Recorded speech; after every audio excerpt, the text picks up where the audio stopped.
Liv Morgan and Raquel Rodriguez. That's the tag team match. That's the tag team champions for the women. They're facing Bayley and the Intercontinental Champion Lyra Valkyria. By the way, not a tag team. In a women's tag team championship match that somehow found its way onto this WrestleMania card.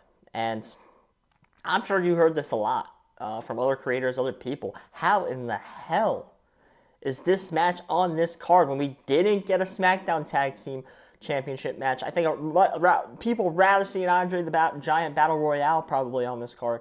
It is really bizarre, and it sucks because the only reason this match is on this card is because they want Liv Morgan to be on this card because she was so good last year. She held down this women's division when Rhea Ripley was on the shelf. Right? We don't have a Becky Lynch. We didn't have Charlotte Flair. Bianca Belair was doing her side quest. There had to be a woman that needed to step up, and it was Liv Morgan. And it feels like they're only having this match for her, just so she gets a WrestleMania moment. Because Liv Morgan and Raquel Rodriguez are winning. They're not losing to Bayley and Lyra Valkyria, a tag team that's not a tag team. If anything, Triple H talked a lot, and I mean a lot, about this WrestleMania not really being more of a spectacle.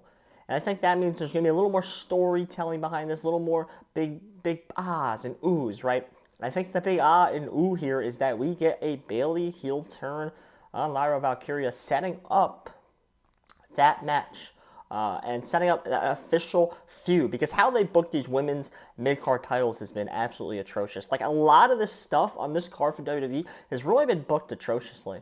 And it's one of the worst, like, lead-up WrestleManias I think I've seen in a while. And that's hard. That's sad to say, especially because we had extra weeks this year. We had extra weeks. We had extra hours. We had an extra hour on SmackDown. They could have went the extra 30 minutes, but they chose not to on Raw. It's very peculiar to me. And maybe that's because I'm comparing it to WrestleMania last year. WrestleMania last year was built up everywhere crazy, right? It had all the build-ups everywhere. This one's a little lackluster. And I think this is a prime example that they had maybe one match left. And they were like, oh, we got to give it to the SmackDown Tag Champs. We can give it to the Andre the Giant Battle Royale. No, let's give it to a women's tag team match that no one's going to watch. Everyone will be in the bathroom for. Everyone will be going to buy hot dogs for. Because that's what I did last year. They had a women's tag team match with Bianca Belair, Jade Cargill. It was like a 10-minute match. I went right to the bathroom. It was right before the main event. I had to pee. I was not missing the main event. So, ultimately, Liv Morgan and Raquel Rodriguez will win.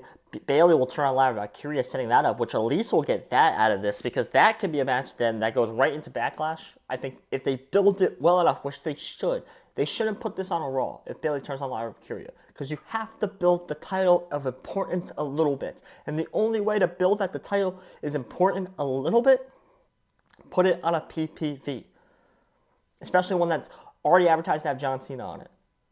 That's what the WWE should do. They did this with the United States Championship. They put on Saturday night's main event, the first one. Instant people thought this was going to be very important, very good, very well built. And it wasn't. But at least they got people's hopes up. This is what they got to do here again. Ultimately, my name is Joshua. So if you like wrestling, you like sports in general, I promise this is the channel for you. So click that subscribe button. Should be somewhere on the bottom here. You can click it. Let's get to 250 subscribers. We're so close. Let's get it this WrestleMania season. Watch these videos that YouTube recommends. Watch the playlist because that's all my WWE videos and all the predictions. They're probably all up when you're watching this. So, yeah, my name's Joshua Singh. Thank you.